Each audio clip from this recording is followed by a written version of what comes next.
Hola mis francesitos, bienvenidos. Esto es Señorita París y el día de hoy voy a hacer un video completamente en francés.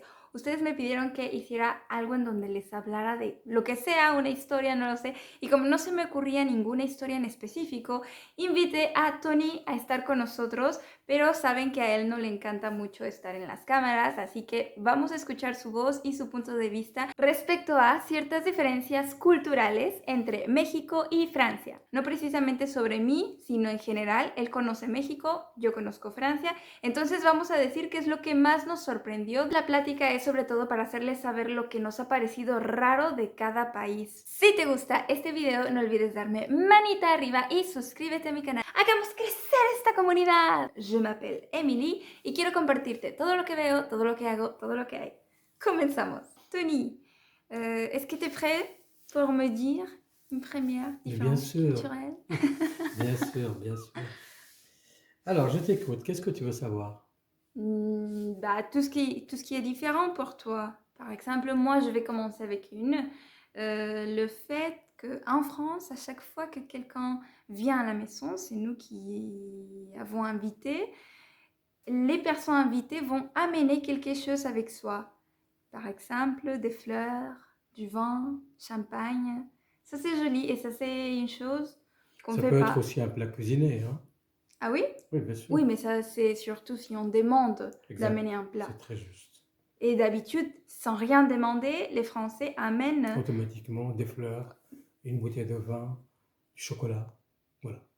Et c'est joli, c'est sympa, c'est agréable. Pourquoi? Au Mexique, vous faites pas ça? Non, au Mexique, on amène plutôt des chips, Ah, des chips. Coca-Cola, Sprite. D'accord. Oui, Moi, ce que j'ai remarqué, c'est surtout le petit déjeuner du matin. oui. Il était très copieux au Mexique. Par Oui, exemple, c'est des plats salés, sucrés. Alors qu'en France, on se contente d'un café et puis on part travailler tout de suite. oui, je C'est-à-dire sais. qu'on attend le midi pour manger, pour faire un bon repas. Oui, exactement. Mais c'est aussi à cause de ça, je crois. C'est parce que vous prenez le déjeuner très tôt, à 11h30, 12h. Et nous avons besoin de déjeuner comme ça. Le petit déjeuner, c'est un grand petit déjeuner. Parce qu'on va manger jusqu'à 15h, 14h. D'accord, C'est à cause de ça.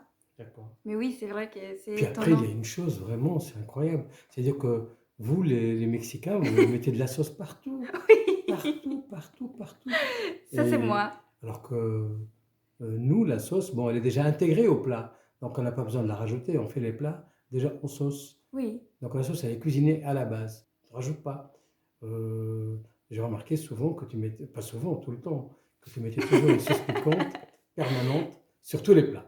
Avant de goûter, tout de suite, tu arroses le plat avec une sauce piquante. Oui, oui, oui, c'est très bon. Et quand on est allé à Paris, que je t'ai demandé tout de suite d'acheter la Valentina au salsa habanero, tout ça, je lui demande d'aller acheter. Et après, quand il À cuisine quelque l'épicerie chose, mexicaine, oui. oui, et quand il cuisine quelque chose, à chaque fois, je rajoute de la sauce. Ça, c'est vrai. Je ne rajoute pas une autre Non, mais sauce. souvent, machinalement, tu rajoutes de la sauce. Automatiquement. Ok, c'est à moi. Moi, j'ai trouvé que la signalisation est très différente. D'ailleurs, je suis venue avec une agence et donc l'agence m'avait envoyé le guide. Et c'est comme ça que j'ai su que c'était ici. Tout est bleu déjà. Les signalisations rouges sont aussi très différentes. Là-bas, au Mexique, c'est plutôt jaune. D'accord. D'accord. Moi, ce que je me rappelle là,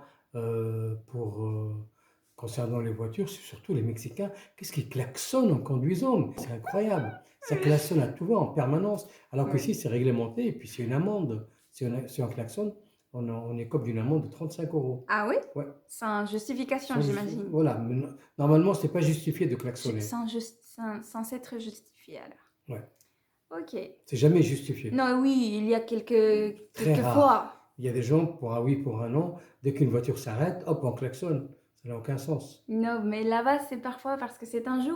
Aussi, je me rappelle qu'il y avait une émission de radio qui disait... Il y avait des gens qui appelaient pour dire «Je vais klaxonner», mais klaxonner d'une façon très particulière. C'était «ta ta ta ta ta». Et si Ouais, quelqu'un ouais. répondait «ta ta», Ouais. la personne avait gagné quelque chose. D'accord. Et donc, oui, parfois, c'était un Ouais, jeu. mais des fois, pour les oreilles, c'est dur, quoi. C'est stressant. Moi, une chose qui m'a beaucoup étonnée, c'est le fait de amener quelqu'un à la maison à nouveau et lui montrer toute la maison. Ça, c'est très bizarre pour moi parce que même tu amènes la personne jusqu'à ta chambre et pour lui dire, ah, bah écoute, je dors ici, voilà, je me douche ici, voilà, je vais te montrer le salon, je vais te montrer... T'exagères. T'exagères. Ne me dis pas aussi qu'on l'amène aussi montrer les toilettes. Non, non. Oui, bah quand on était chez ta copine, elle nous a tout montré et toi tu fais pareil. Ouais. Venez, regardez ici, là-bas j'ai je sais pas quoi, en bas il y a... Tu montres toute la maison et ça c'est très bizarre. En Mexique on fait pas ça. En Mexique c'est d'ailleurs très difficile d'amener quelqu'un à la maison et si quelqu'un vient à la maison, tu vas pas lui montrer chaque chambre. Je sais pas, c'était bizarre. C'était même envahissant pour moi. D'accord.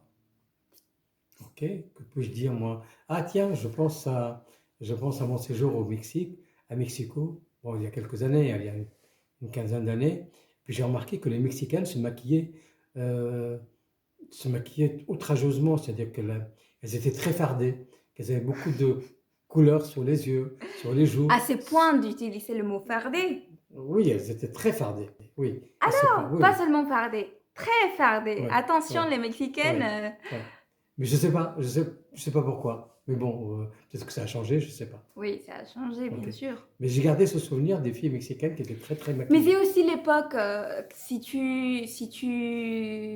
je sais pas si tu parles de la France, dans les mêmes années, C'est c'était une possible, habitude de se mettre ici noir, et les cheveux comme ça, c'est un possible. peu punk. Elle n'était pas Tout dans la était comme mode, ça. voilà. C'était vraiment très. Ça m'a surpris. Bah, je n'ai pas vécu Voilà, cette cette époque. période. Je suis désolé. Ok, tu as trouvé un autre? Non, non. C'est tout? Moi, je sais pas si j'ai un autre. Euh, je crois que la bise, au début. Ah oui. Ouais. Un, deux. Oui, mais avec le confinement, je crois que ça va se terminer ça. Oui, je Parce crois aussi. que on ne sait jamais, une fois deux, une fois trois, une fois Oui, quatre. oui, oui, oui, oui, Et alors, selon où on est, non? Il y a ouais. certaines régions. Non, ça dépend, ça dépend. Je sais pas, il n'y a pas de règle. Donc avec le confinement, je pense que ça va s'arrêter. Et toi, tu aimes bien? Ah non, j'aime pas, j'aime pas. Non, moi non Des plus. fois, je me sens obligé de le faire. D'accord, ok. Non, c'est vrai que c'est délicat. Et je crois que beaucoup de gens se sentent obligés de le faire. Sans compter des gens qui pour faire la bise, ils la font juste là. Ah non, non, non, non, non, non, c'est là que ça commence. Je deviens jalouse. Oh, Non, non, non. T'es à moi. Bon, chicos, este ha sido el video. Como pueden ver, fue una pequeña conversación con Tony en donde nos explicó qué es lo que vivió en México, qué es lo que vive conmigo y lo que yo estoy viviendo en Francia, como lo que vivo con él. Este ha sido el video de hoy. Espero que hayan entendido casi todo y sobre todo que no van a juzgarme con mi pequeño acento en francés, porque lógicamente todos tienen un acento al hablar una lengua que no es la materna. Entonces, pues espero que les haya gustado mucho. Recuerda que si este video te gusta, me des manita arriba y te suscribas a mi canal. Comparte este video para que otras personas practiquen su audio en francés. Te quiero mucho y te mando muchos bisous. Au revoir.